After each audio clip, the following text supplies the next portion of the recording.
So say I'm playing roulette and I started with £500 and I'm losing money quickly and I'm now down to £61. My brain won't let me reduce the stake or walk away, but I can sense that the gambling is coming to an end. The capacity in which my brain would open up and give me a level of resourcefulness would just be absolutely astounding. It should be studied by science. The manner in which I'd be thinking things through, I'd be thinking about who's lent me money in the past that might be able to lend me it again. Who owes me a favour that I could potentially ask for money for? My embarrassment barometer and kind of my shame barometer would just absolutely diminish. I'd be thinking about, is there an offer I could make through my business to give someone 15% discount if they could pay in a lump sum or they could pay up front? It would just be like absolutely turbocharged. And that would just completely show the power of the addiction. I would just be in a trance-like state where I would just absolutely want to be on a seek and destroy mission at all costs to be able to continue gambling so that the gambling was just not going to dry up. And that was quite common for me, that kind of scenario, whether it was in the betting shops back playing the roulette machines before the restrictions came into place, or if it was on a casino floor somewhere. I would be losing it would be all of my money that would eventually go, to the point where there would just be no other additional access for funds. But I could just feel it, rather than being able to kind of take a pause in between and just be like, right, okay, when this goes, it's no big deal. Let's go and just collect our thoughts, take a deep breath, lick our wounds for a moment, just go and have a coffee, and just, tomorrow's another day.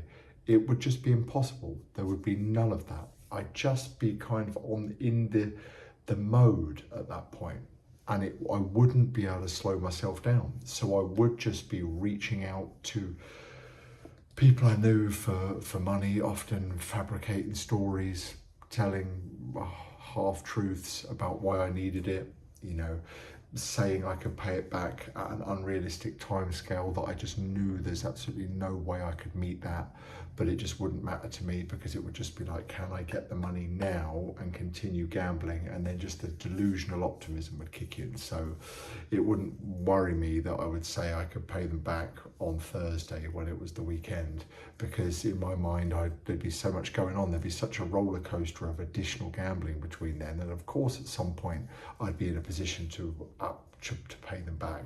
Would I actually do it?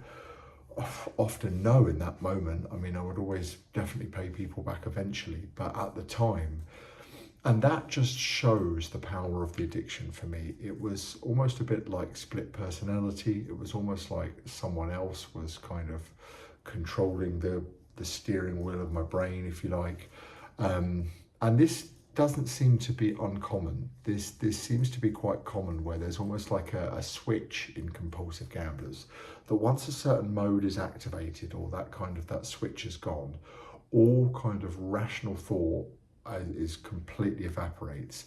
Any kind of thinking of being able to stay in the present moment disappears, apart from just being in the vacuum of gambling. There's no medium to long-term thought of consequences. It very much is the present moment, in terms of it's just the here and now for the gambling, but it's almost like a lower consciousness presence. It's not in a presence of awareness of kind of surroundings and emotions, and being kind of like conscious of your state and what you're doing. It's just completely baffling. And here I am, just over 14 and a half months into recovery. It feels like I'm talking about a different person when I tell these stories. But I know from decades of relapse cycle behavior that I could just enter this so quickly. I feel like probably it would be minutes, not hours or days, that if I was to be back in that scenario in a casino playing roulette, or betting on a football match or something like that, that would break the streak and activate as the trigger to start, I would just be completely done for. And any kind of capacity that I've got now, any kind of willpower that I've got now to be like, no, we don't want to do that. That's silly. Worked hard to repair your finances. You've worked hard to clear debts, to do this, to, you know, you're sharing content on this channel and on other platforms and trying to help people raise awareness and reduce shame around problem gambling. You know, you don't want to do that now. I feel like I've got that willpower now.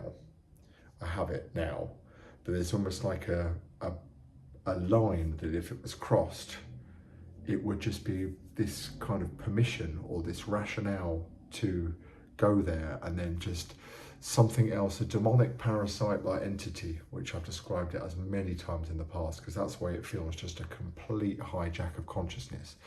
And a lot of the science does recognize gambling addiction as like a behavioral disorder, where kind of the choice, almost like the layer of choice and control, I suppose is the key word, is then what's missing, to the point where you don't have that kind of that free will to be in charge of your own thoughts.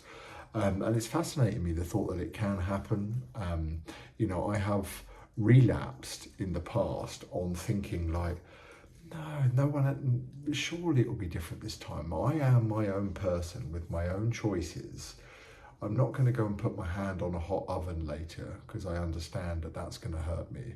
So if I do decide I want to have a £20, £50, £100 bet, and then it doesn't go my way, I will just stop there. And it kind of makes sense that I would do that. But every single time in the past that I have done that, it has completely escalated out of control. Like I say, that line has been crossed into where I am just completely being run by an external force, and there is no control. And there I am, obviously one of the people that is in that problem gambler space. I'd love to see my brain under a microscope versus someone else, a non-problem gambler's brain.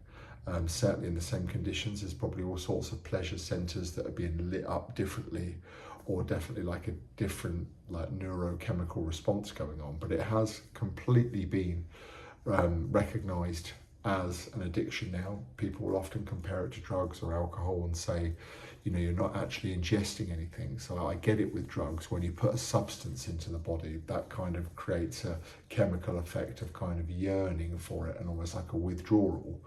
With gambling, how is that possible? But it is. It's been proven by doctors, psychiatrists, neurologists that have all proved that that is the case. So, and the withdrawal being the same as well, in a sense that, you know, the irritability, the low mood, the anxiety that kicks in when you stop completely mirrors that of Class A drug addiction. So I'm going off topic slightly and at tangents, as I so often do, but a little bit of a reminder to myself just how I could completely morph into a different character once that active addiction has been activated in me, and just how unconscious I could be, with moral compass being skewed, just everything completely corrupted once I was in that mode.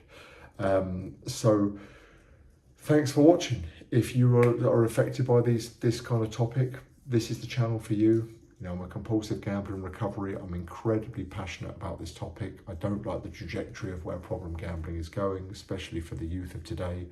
And if you know someone that is affected by this, feel free to share this video with them. It helps me reach more people. I'm very grateful to anyone that subscribes, helps support the channel and keep it running. And I respond to all the comments. Would love to hear your thoughts, in particular on what I've discussed in this video. And thanks so much for watching. I'll see you in the next video very soon. Take care.